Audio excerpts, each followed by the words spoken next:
inscreve no Enem, seus meninos se inscreveram, né? Eu tive aqui o segundo ano inteiro, vai fazer Enem. Então ele se inscreve no Enem, ele tem um número de inscrição e uma senha. Quando chega, por exemplo, para os meninos que fizeram Enem em 2011, ele pode, com essa nota do Enem, disputar a vaga nas universidades federais, no final do ano e no meio do ano. Então agora, no meio do ano, o SISU abriu novamente com as vagas das universidades federais no segundo semestre. O aluno usa o quê? A nota dele do Enem do ano passado. Seus meninos que estão fazendo Enem esse ano, no meio do ano que vem, eles podem usar a nota deste Enem no SISU. Aí se ele passar, ele pode ir? Não pode ir, porque ele tem que ter concluído o ensino médio. Não sei que você vai buscar outros artifícios, outros pontos, mas ele não pode ir, porque ele tem que concluir o ensino médio. Mas ele pode, no ano que vem, quando abrir o SISU no meio do ano, ele pode, ou mesmo no final do ano agora, aprender esse sistema aqui. Na prática, como é que é o SISU? O SISU é um sistema informatizado do MEC, onde todas as instituições públicas de ensino superior do país disponibilizam as suas vagas.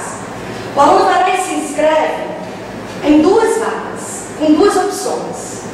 Se ele quiser escrever na primeira opção, engenharia, segunda opção, veterinária, ele pode, do jeito que ele quiser. Duas opções, com dois cursos iguais ou diferentes, em duas universidades diferentes.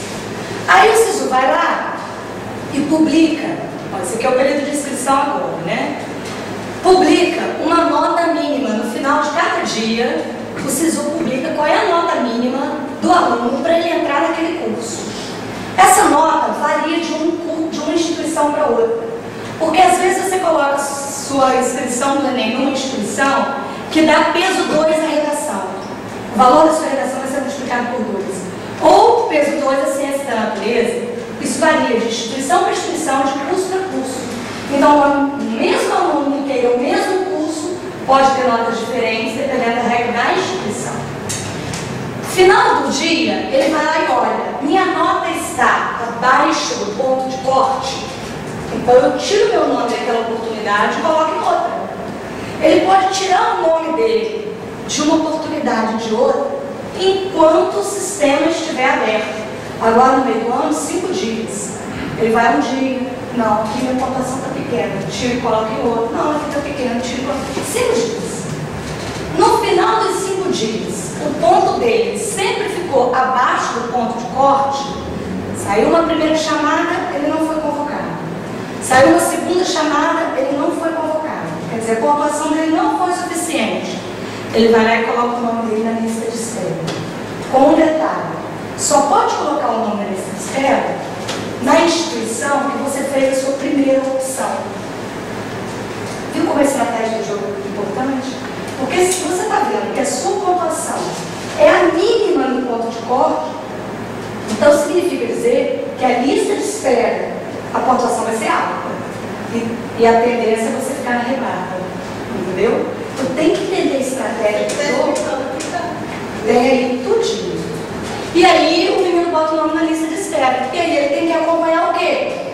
O edital da universidade para a qual ele botou o nome na lista de espera. Às vezes coloca o nome na lista de espera e esquece. Só que até abril desse ano, a aluna estava sendo chamada com o nome da lista de espera do Enem, que ele fez em 2011, que se inscreveu em janeiro. Até abril ficou chamando. Então tem que ficar. Eles têm uma grande oportunidade de experimentar. Eu estou fazendo Enem agora, vamos experimentar o SISU no final do ano. E no meio da inscrição do Enem? O número de inscrição não pode perder. Se perder a senha, tem como recuperar no sistema. Eu coloquei na pastinha de vocês passo a passo do SISU. Isso aí foi tirado do site do MEC. Lá tem passo a passo de tudo que eu tenho que fazer. Está no site também. Mas eu coloquei para vocês verem também. Tá bem? Bom, pessoal, vou deixar a caixa para eu com vocês.